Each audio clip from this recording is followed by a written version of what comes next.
warahmatullahi wabarakatuh. Perkenalkan, nama saya Rina Srinawati, calon guru penggerak angkatan 6 dari Kabupaten Subang. Hari ini saya akan melaksanakan tugas demonstrasi kontekstual mengenai pengambilan keputusan berbasis nilai-nilai kebajikan sebagai pemimpin. Nah, hari ini saya ditemani dengan Bapak Kepala Sekolah SMP 2 Jalan Cagak, Bapak Agus Sujana, SPD, MMPD. Apa kabar Pak hari ini? Baik. Alhamdulillahirobbilalamin. Mohon maaf Bapak mengganggu waktunya.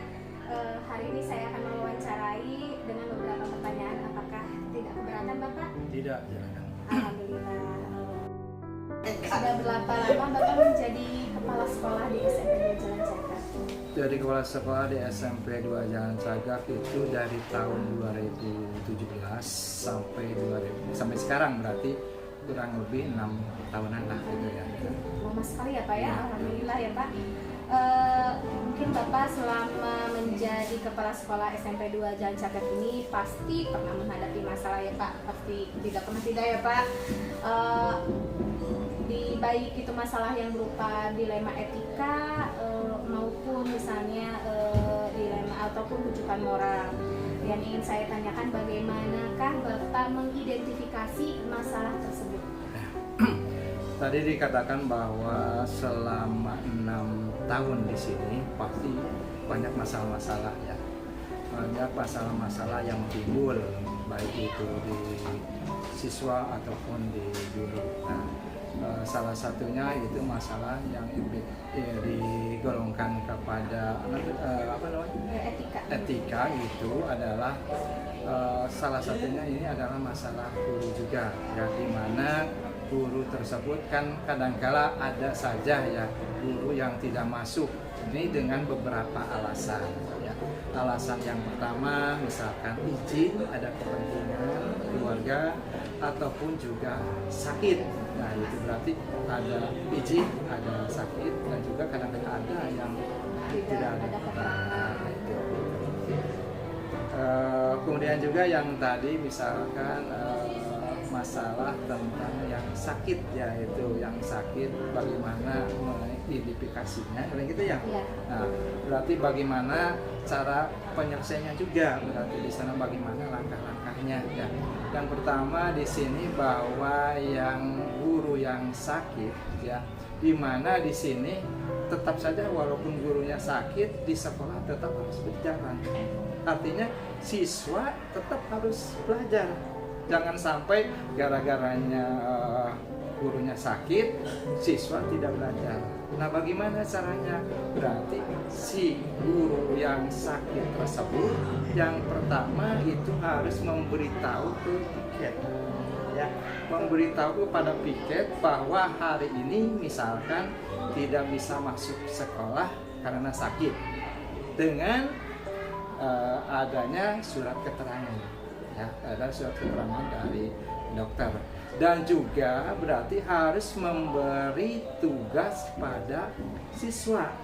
Nah, di mana tugasnya itu harus tugas yang mengikat. Artinya bahwa tugas tersebut harus dikumpulkan, itu salah satunya, bahwa dengan cara mengikat tersebut seluruh siswa itu pasti mengerjakan. Nah, sebab harus dikumpulkan gitu. Ya.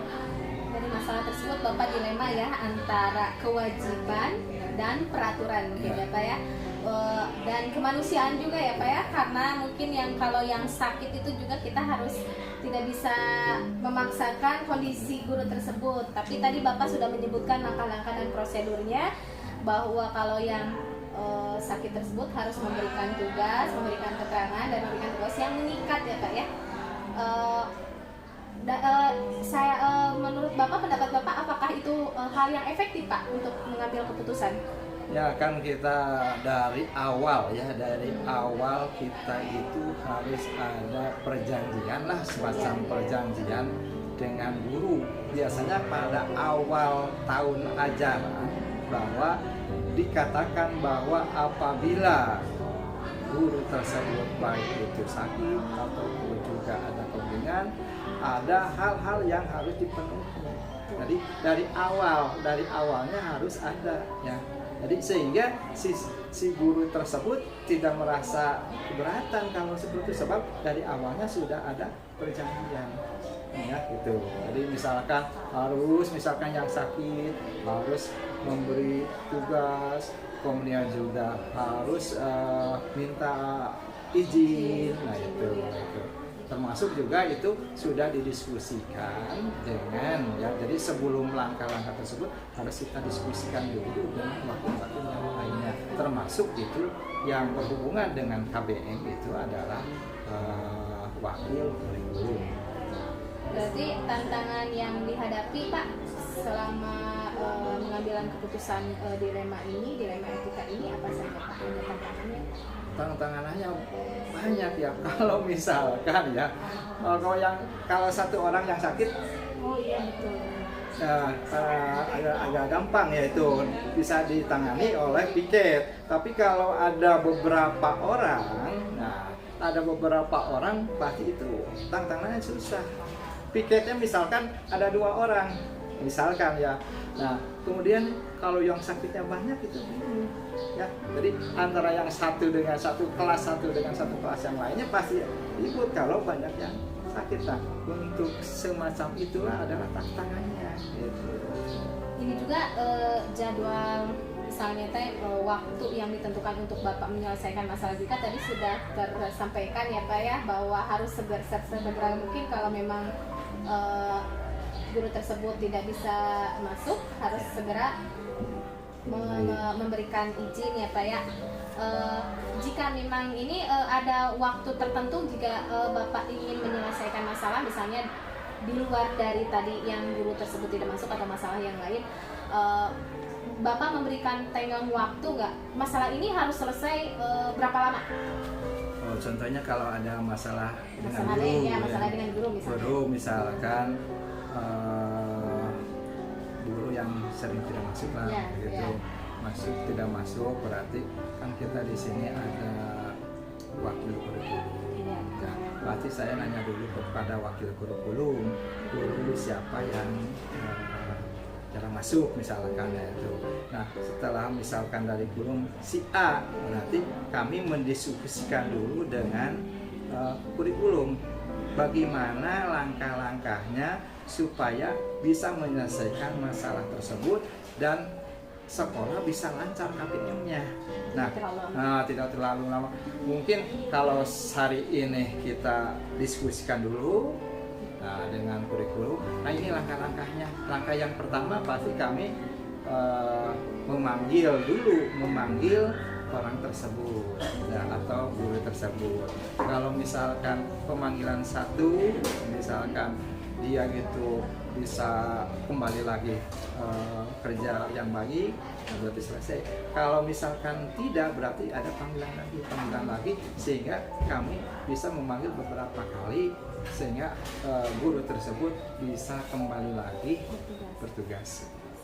Berarti tadi ada yang pihak yang membantu ya Pak, kurikulum. Ada pihak yang membantu lain selain kurikulum Pak? Misalnya ada masalah bukan hanya dengan guru, misalnya dengan siswa ada pihak yang membantu? Ya kalau dengan siswa kan pasti di sini kan ada siswa, ada BP, ada wali kelas. Nah berarti prosedur misalkan kalau ada masalah dengan siswa, prosedur yang pertama kan kita ini dulu wali kelas. Apakah di sekolah di kelas itu ada masalah? Nah kalau ada masalah berarti kita selesaikan dulu dengan wali kelas. Nah wali kelas misalkan belum selesai dengan wali kelas, bisa dengan BK dan juga bisa juga dengan berhubungan dengan kesiswaan. Nah, apabila langkah-langkah tadi tidak selesai, baru diambil dengan kepala sekolah. Berarti banyak ya pihak yang membantu dalam penyelesaian masalah pengambilan keputusan dilema etika, baik itu dengan guru sendiri maupun dengan siswa ya Pak ya. Nah, kita sudah di penghujung pertanyaan Pak ya. Yang semua yang telah disampaikan, pembelajaran apa yang dapat Bapak petik dari pengambilan keputusan dilema etika dari pengalaman Bapak tersendiri? dari secara kesimpulannya bahwa kita kalau ada masalah itu harus diselesaikan secara musyawarah gitu. Dan juga sebelum itu kan pertama tadi harus dari awalnya kita harus ada perjanjian. Dari perjanjian kita musyawarahkan, itu kesimpulannya seperti itu. Terima kasih Bapak atas waktunya hari ini. Alhamdulillah saya telah melaksanakan tugas demonstrasi kontekstual bersama Bapak Kepala Sekolah SMP 2 Jalan Cagak. Mudah-mudahan di lain kesempatan kita bisa berbincang kembali ya Pak ya. Amin, ya Bapak. Amin. Terima kasih. Assalamualaikum warahmatullahi wabarakatuh. Terima kasih Bapak. Nah, hari ini saya ditemani dengan Bapak Kepala Sekolah SMP 5 Subang, Bapak Didi Suwardi SPD. Apa kabar Bapak Didi? Alhamdulillah baik. Amin. Mohon maaf mengganggu waktunya. Hari ini saya akan mewawancarai Bapak dengan memberikan beberapa pertanyaan. Apakah tidak keberatan Bapak?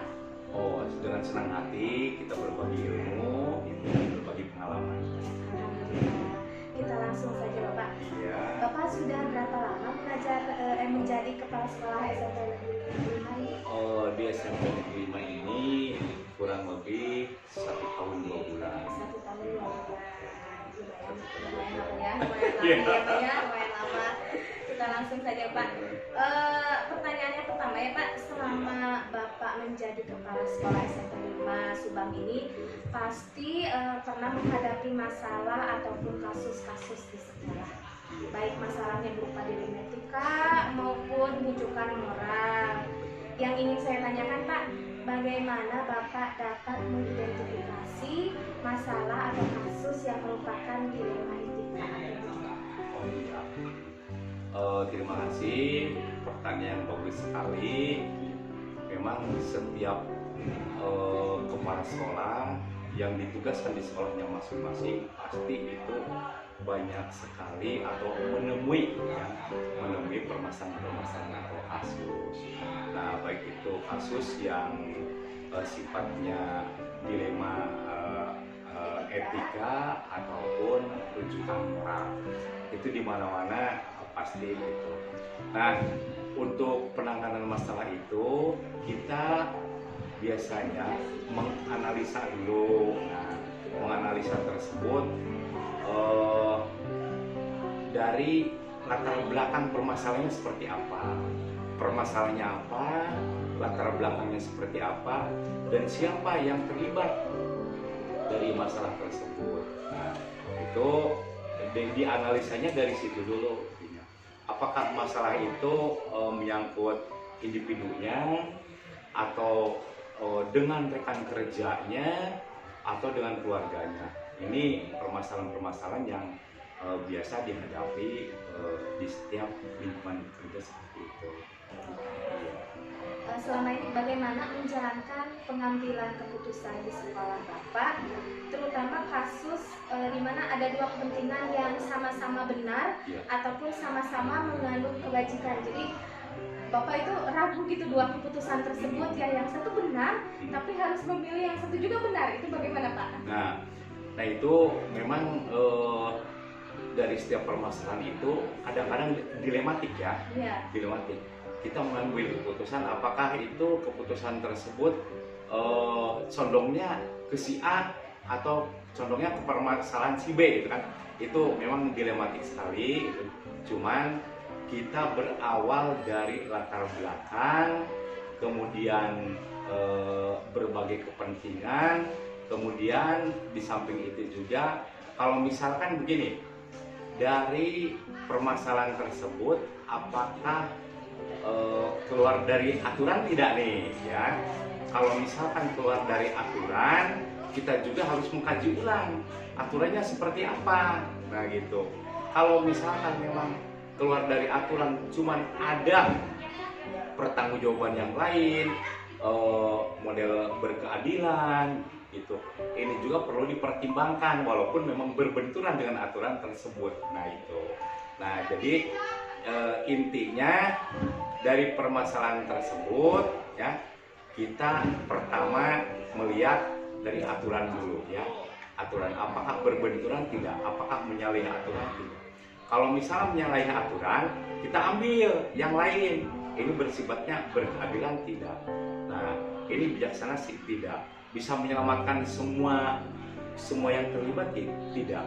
Kalau misalkan dari aturan tersebut ini, kalau misalnya kita melihat dari aturan saja, gitu ya, tanpa melihat unsur-unsur yang lain, berkeadilan, kemudian di samping berkeadilan juga ya ada kebijakan-kebijakan yang lain ya. Jadi kita nanti akan bisa membuat keputusan yang seadil-adilnya tanpa menyalahi aturan, kemudian ada pihak-pihak yang tersinggung, nah seperti itu. Jadi cek Sundana teh mah adi turawas adi rawas. Itu. Jadi mungkin tadi teh disimak teh kalau bingung itu ada dua tuh antara keadilan dan peraturan gitu. Ya. Peraturan, keadilan lawan peraturan Ya. ini susah untuk diambilnya ya Pak Ya. ya gitu. Nah kalau tadi kan udah ada nih lawan keadilan lawan peraturan. Langkah-langkah biasanya prosedur seperti apa yang biasanya Bapak ambil lakukan selama ini? Ya. Untuk menyikapi tadi masalah yang tadi di berbenturan tadi, Ya, langkah-langkahnya apa dulu kira-kira Nah, Pak? itu seperti tadi di awal sudah dikatakan ya. Itu kita lihat dulu konteks dari permasalahan itu apa. Itu. Kemudian latar belakangnya seperti apa, siapa saja yang terlibat. Kalau misal terus waktunya kapan nih? Kalau misalkan memang dari permasalahan tersebut ya dilihat dari latar belakang gitu kan, itu langkah-langkah yang perlu diambil itu dari latar belakangnya dulu. Kita menyelamatkan semua ya. Kalau misalnya ada permasalahan A, permasalahan B gitu kan, nah siapa saja yang terlibat. Nah jadi kita berprinsip kekeluargaan, keadilan, kemudian meminimalisir tidak menyalahi aturan gitu. Nah soalnya begini, ketika kita berfokus pada aturan tanpa mengabaikan keadilan, kemudian kenyamanan gitu, itu juga kita akan akan disoroti gitu ya. Jadi sepertinya memihak ke aturan saja gitu ya. Sedangkan harus ada pertimbangan lain dan kebijakan-kebijakan yang lain. Kita ambil dari situ. Jadi bisa mengambil keputusan dengan seadil-adilnya. Berarti tadi dianggap lebih efektif ya Pak? Iya itu betul gitu. Karena apa? Dalam situasi lingkungan kerja ini yang diutamakan itu harus ada kenyamanan kerja dengan tidak menyimpangkan aturan-aturan tersebut. Guru dan tenaga kependidikan di sini harus nyaman bekerja, harus harmonis dengan teman-teman kan seperti itu. Nah tanpa menyampingkan aturan yang sudah ditetapkan oleh kementerian seperti itu. Kemudian tantangan apa saja nih Pak ya? Kalau tadi menghadapinya, Iya. tadi kan cuma pengalamannya, tantangannya apa nih Pak kira-kira Nah, Pak? tantangannya pasti gini. Ketika kita mengambil keputusan, ada yang pro dan ada yang kontra. Nah itu normal, di mana-mana terjadi seperti itu. Cuman kalau misalkan kita melihatnya dari latar belakang masalah, terus berkeadilan, kemudian kita bisa mengambil kebijakan yang sebijak-bijaknya, gitu ya, tanpa banyak yang dikorbankan, gitu. Nah, ini justru akan memihak pada kita nih, memihak pada kebijakan dan keputusan yang kita putuskan kan gitu. Memang tidak semudah itu intinya. Ini menyangkut hati gitu kan, menyangkut hati para pegawai kan gitu. Ini juga perlu dipertimbangkan. Cuman kita juga harus membuat keputusan walaupun keputusan itu pahit gitu. Jika ada permasalahannya kayak tadi ya Pak ya, masalahnya ini alot nih waktunya nih, lama nih, ada nggak keputusan dari Bapak apa nih harus diputuskan gitu. Ya. Waktunya berapa lama Ya. gitu, Pak? Itu harus. Jadi kita mempertimbangkannya gini. Kalau misalkan masalah ini terus terlalu lama, itu nanti juga akan bumerang pada kita. Jadi bumerang pada selaku pimpinan, sepertinya dibiarkan. Itu keputusan tersebut setelah dipertimbangkan kesana kemari, itu harus segera diputuskan. Keputusan itu A ya A, B ya B.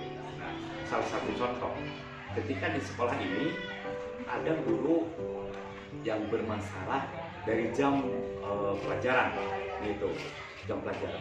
Sedangkan guru di sini kan banyak nih, ya, dia kekurangan jam, gitu. Nah, tidak ada solusi lain kecuali guru tersebut harus pindah dari sekolah ini. Cuman, ya, yang perlu dipertimbangkan guru yang akan dipindahkan tersebut luar biasa potensi sekali. Dilema ya, Pak ya? Dilema kan gitu. Nah, tapi ini juga harus kita buat keputusan supaya apa? Dia juga nyaman. Nah, akhirnya ternyata cari-cari sekolah yang lain, ada sekolah yang lebih bagus. Nah, kita ambil keputusan itu.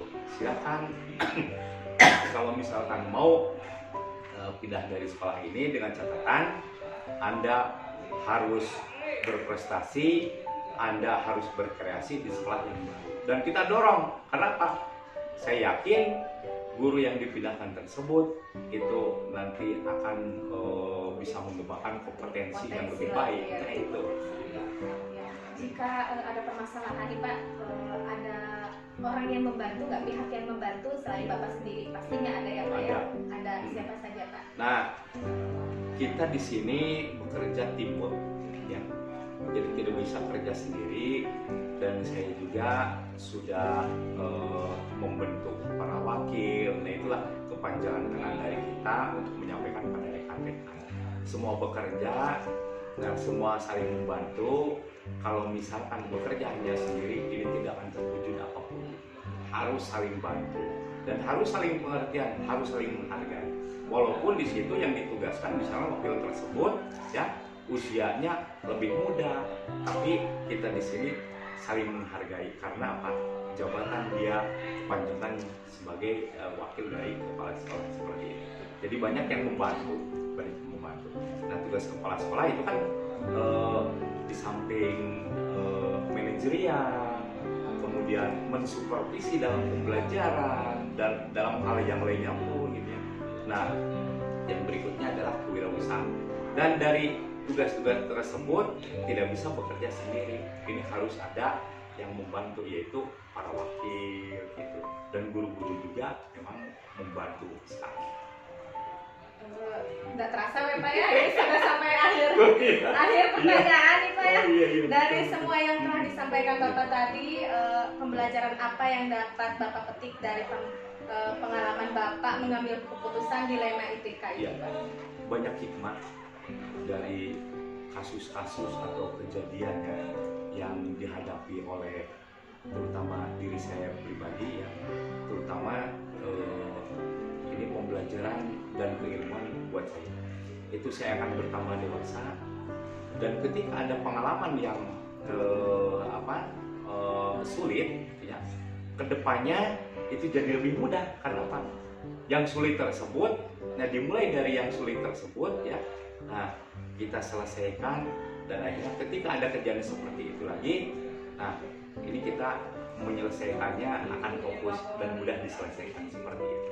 Dari pengalaman itu, hikmah untuk kita. Jadi pengalaman menjadikan pembelajaran, kan? Jangan sampai begini, masalah yang kecil itu disepelekan. Nah, tapi masalah yang kecil itu akan jadi besar kalau misalkan dibiarkan. Jadi secepatnya harus diselesaikan. Itu. Ya, alhamdulillah sekali perbincangan yang sangat menarik dengan Bapak Didi ini ya. Saya banyak sekali pengalaman yang diambil di petik hari ini. Kalau bisa kita berlama-lama berbincang dengan Pak Didi ini, tapi cuma waktu ya Pak ya. Iya. Mungkin lain waktu kita bisa berbincang kembali. Insya Allah saya tunggu kembali, ya, kita sharing bersama. Terima kasih. Mungkin itu saja pembicaraan kita, sesi wawancara hari ini. Mudah-mudahan video ini bermanfaat. Terima kasih Iya. juga Bapak Didi. Sama-sama. Iya. Ya, terima kasih. Assalamualaikum warahmatullahi wabarakatuh. Waalaikumsalam warahmatullahi wabarakatuh.